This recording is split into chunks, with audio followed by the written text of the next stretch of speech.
Sindh TV network के एलानियल मज़हबी भाईचारो असांजी सकाफ़त सिंधु दरिया असांजी मैशियत जे सिरे हेठि सॼी सिंध जियां सराड़ी में सिंध जी सकाफ़ती ईद जो ॾींहुं वॾे जोश ऐं जज़्बे सां मल्हायो वियो।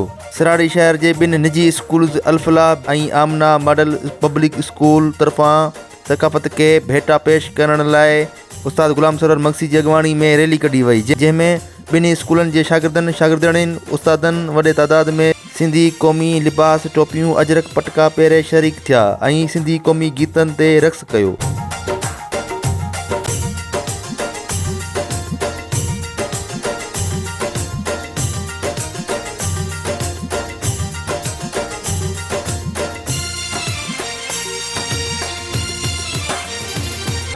ऐं तव्हां मीडिया वारनि जो तमामु घणो थोराइतो आहियां जिन्हनि असांखे कवरेज भली ॾिनी आहे। हीअ जेका रैली आहे अॼु अल-फलाह स्कूल ऐं आमना मॉडल पब्लिक स्कूल ऐं GPBS अली दोस्त मक्सी स्कूल जे तरफ़ां आहे, जंहिंजी मुंहिंजी ज़ेर निगरानी में हीअ जेको आहे सो रैली निकिती आहे।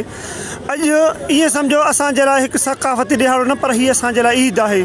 हीअ जेके असांजो